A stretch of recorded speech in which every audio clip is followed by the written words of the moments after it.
Boy, this is a lot tougher than I thought it would be.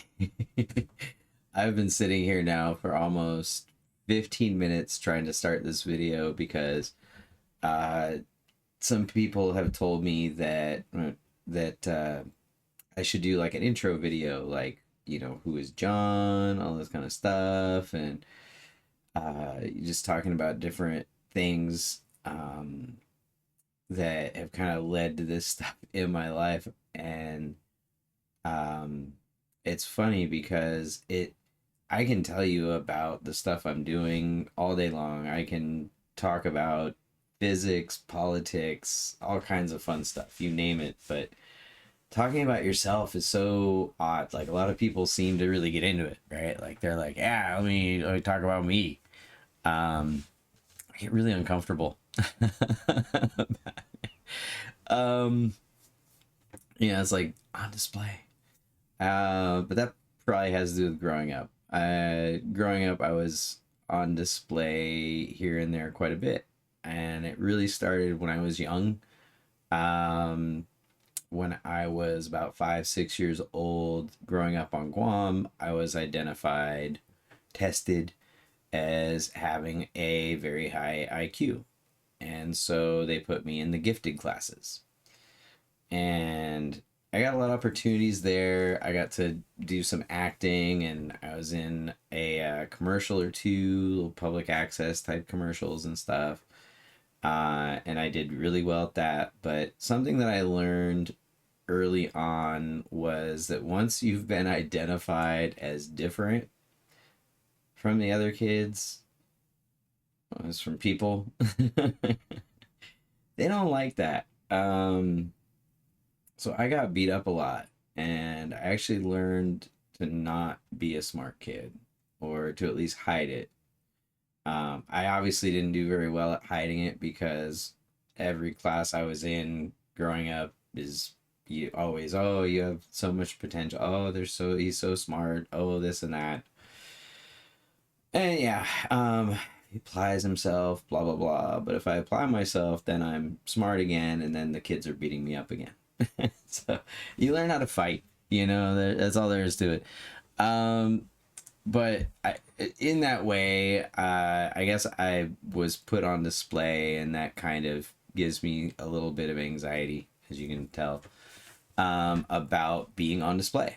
And so I got over that a bit growing up in high school, and I was involved in the Whidbey Island Playhouse. I acted, I did plays. Um, it got me out there a little more, kind of understanding people a little better.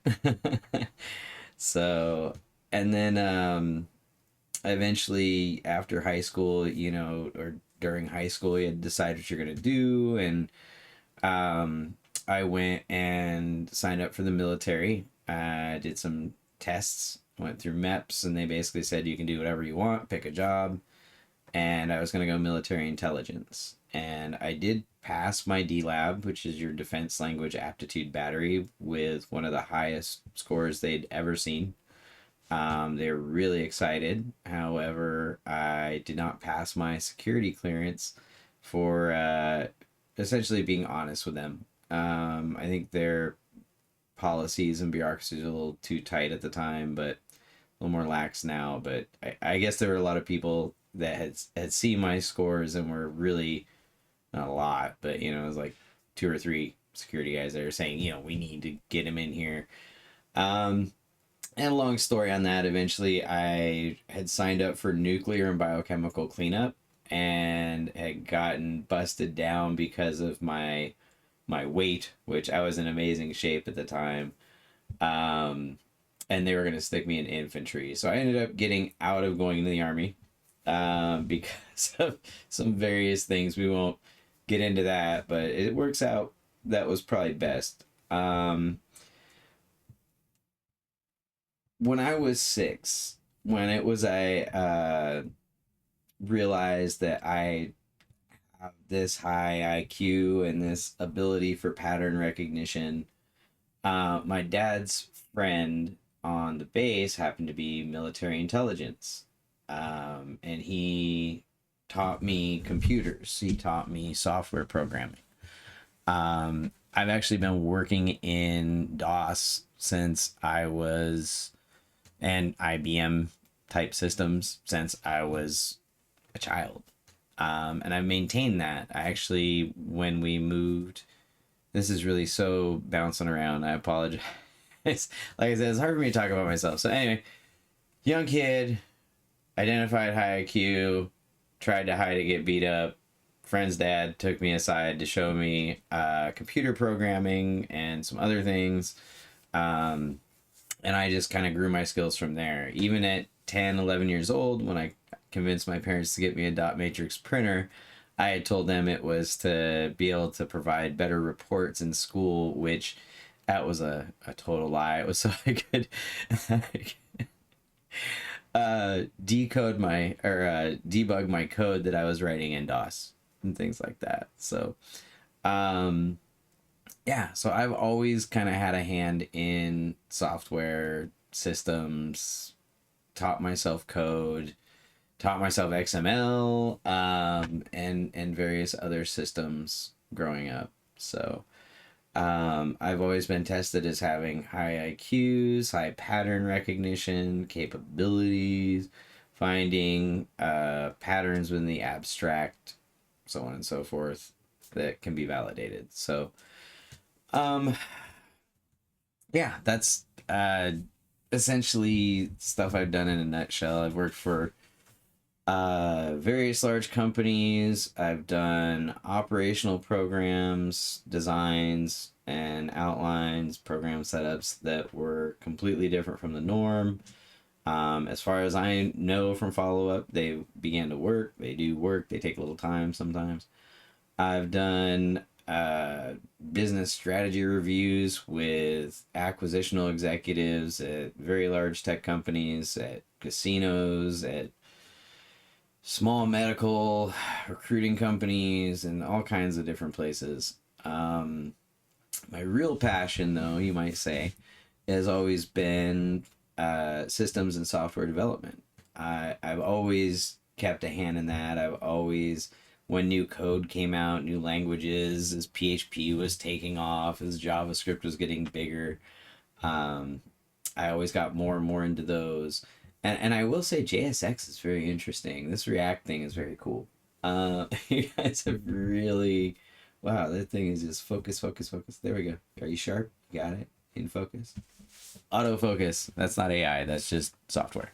So, speaking of which brings me to this. So, more recently, after my mom's passing, I started my own companies. I've always kind of had an entrepreneurial spirit and had businesses here and there. Even growing up, my first business as a teenager was cleaning parking lots for a real estate company, and I would give them monthly invoices. I did it all on the computer, which was nice use of that, and do the hourly and all kinds of stuff like that. So it was all kinds of those things, business oriented stuff, right? So I've been doing this since I was a kid. Even my business plan that I wrote in high school for my entrepreneur class, the teacher thought it was so great that they eventually took it and started a business with it and used it as their model for a proper business plan. So I've been doing this stuff for a very long time. When you add into it systems and just the software side of it, a lot of stuff I probably just would not talk about when it comes to software. Right now, it's just kind of a coalescing of things, right? When we look at AI and we ask, who is qualified to even make AI, right? We say, oh, well, PhDs are these people that understand math, but AI is, in a way, it's a lot more than math, right? There's a lot of behavioral behind it. There's a lot of other aspects that go into the consideration of the calculations for your relative outputs, right? For what you want to get out of it. So to me, when I look at it, and even in my case, as somebody who is a multidisciplinary type, I find that we don't do enough multidisciplinary work with AI. I think that there is a big vacuum effect, that a lot of the ontology work that's being done is very valid, because the more structured, not necessarily detailed structure, but at least the more structure you provide, just like a person, the easier it is for the AI to understand the context, the semantics, so on. Because really, they don't reason. I'm just going to tell you that right now. At this point, I mean, it's even questionable with some of the studies I've read and the papers I've been reading, if this stuff even gets past the semantic level, really, into reasoning. And it's interesting. It really is an interesting bit of study, and work. But let me digress from that for a minute. Oh man. So I've worked in behavioral sciences for large corporations for the last 20 plus years. I did start an electric bike retail store recently, and that gave me a lot of, I don't want to say access, but a lot of experience in working with people in a whole new type of setting versus the corporate environment. Because really, the corporate environment, there's a big professional veneer, glamour, whatever you want to call it, that exists. And it's a lot of unrealism. You want to see real, you open a store and you put it in a hard neighborhood, and you're going to see some real shit. Um, so that was kind of my last endeavor, and I worked with some guys in some different areas that led to the Blix Power, which is the graphene batteries. And then from there, I started kind of working on something that I realized back in 2016, 2017, as I'd been thinking about. I was driving for Lyft, and really had an opportunity to like not worry about other people's stuff and just think about things, not worry about the next day and my what my boss was going to think, or you know, I just not having those societal worries, basically. And so that allowed me to think more about just the stuff around and what it's like. And it occurred to me, I even told my wife, I want to get this tattoo. It's an infinity. I figured it out. It's an infinity symbol. I can see it. I see it happening. It's from this quantum state collecting into these versions of components of particles to molecules to structured actual things, and then to animals, and then to cities, and then to more energy, and then it changes again back to these quantum states, and it happens in this infinite cycle, this infinite loop, right? I just can't think of how to explain it mathematically. And so this was 2016, 2017, and I have friends that are way more knowledgeable at this stuff than I am. I'm not. It's not like the math you guys do on some of these PhD papers, very impressive. I like to do nerdy stuff, but man, that even, whoa. Just to be real, it's very impressive. I'm just like, wow. Anyway, so that, let me backtrack here. Um, as I was looking at it, and as AI became more and more capable, which I did work at IBM, I have worked with Watson back in 2015. We had to go through a course on how to use AI, how to test AI to make sure that it's appropriate corpus wise, things like that. So I started playing with the AI models that were available to see if maybe I could do something with it that I wasn't able to get any of my friends to help me with, which is basically just plotting something on a chart, see if it worked, right? Um, as I started working on these different theories, I remembered that, oh yeah, the infinity, that's what it was, what I was seeing, that's what I could see it was based on. So I started working with that from a mathematical perspective as a type of functional framework, a functional, I hate saying that word, there's so many freaking frameworks out there now anymore, structure that work to operate or contain our reality. And as I started working with it more and really applying physics as well as the concept of human quantum cognition, which creates a check verification stage in our reality. Okay, and this gets really deep. I realized there was a lot there and things were working out and it kept working out. And this wasn't like AI guiding me down the path. This was me guiding the AI through my thought process and say, hey, I see these things, I see these connections.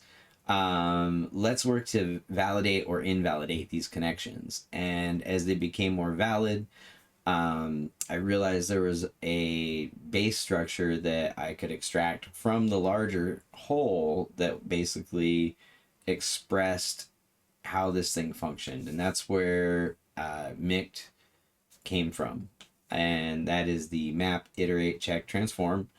I have seen people trying to basically, and it's everywhere, right? Don't get me wrong. You will see it in a lot of different things, but termed different ways or expanded with more steps or very specific to a discipline, right?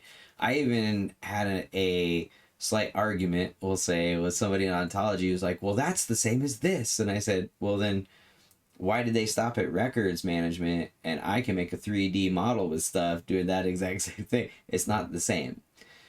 What MICT is root, right? Even the terminology used is a root type of terminology that describes things in a very specific way. And so I've seen different models where people change it and the word or terminology they use is not the conceptual that will lead to the same outcomes, and that's fine, right? It's okay. It's a different thing, but it's all right. um I've read so many papers and so many frameworks and stuff, and it's amazing that people, like, for me, I just want to see how things work, right? So I'm not actually going in there going, we're striving for perfection in this thing, or God's thing, or I mean, man. So I'm just basically sitting there going, okay, well, if we do this, these are known physics things, and if we put them in this order, do they still work? It works. We didn't break anything. Okay, what comes out of that? Oh, what comes out of that is something pretty phenomenal, pretty amazing. And I'm not so conditioned by the PhD paper community to where I'm sitting here going, oh, but I need them to accept me. I need them to understand me. No, I make simulations. I make software with it. It works, right? I don't need you to understand it. I don't need you to validate it. I'm already validating it, right? When I say this works, it's because I've tested it, because I've run through the code already, I've reviewed it all, I've made sure it's doing what it's doing, and I'm freaking running it, and it does what I say it does. Okay? Even, excuse me, if I showed you the stuff that I'm working on when it comes to physics, like the amplitude and how and some of the other things, you obviously, first thing is like, okay, you're fucking crazy because this is sci-fi. But here are the algorithms. I've run these through simulations. I've applied a known physics, foundational physics. It doesn't break anything. It actually reinforces them, and it still works. So the software you're seeing, the things that I'm making in that, these are just ways to prove that the structure works in logic. I'm already doing stuff to show that the structure works logically within reality. So, um, yeah, so that's, I mean, me in a nutshell, some of the stuff I'm doing. This video went a little longer than I wanted to and was a little less structured than I wanted it to be, but I hope at this point you kind of get that I'm not, I'm just anybody. Really. I'm just anybody. I just happen to read a lot of papers. I happen to look for the connections, or maybe where someone's perspective was, very focused over here. But if we take that same thing that they did, that same set of processes or that same algorithm, and we apply it over here where it can still be applied because it's still functionally the same, it actually works out. And that's basically all I do. To really simplify it now. Right? I'm not creating new physics, I'm not creating new math. I'm just figuring out the ways in which what we already know creates the actual structures that we're familiar with. And it's not like crazy physics or anything. It's actually very understandable. Well, I don't want to say that because then if you don't understand it, you might not feel good about it. It's simple, but it can be very complex. I'll probably cut this part out. Oh no. So yeah, MICT is a, I hate saying cognition, but for lack of a better term, it's a structural method for general thought. I mean, it's you can use it in any complex system, which is really cool. I've been using it to make AI. I'm using it to make some crazy software right now, an OS that has object level security. Yeah, it's pretty wild what you can actually do with it. So, so obviously I didn't talk about me as much as I would probably should have, but who knows? Maybe I'll have to do another one of these videos.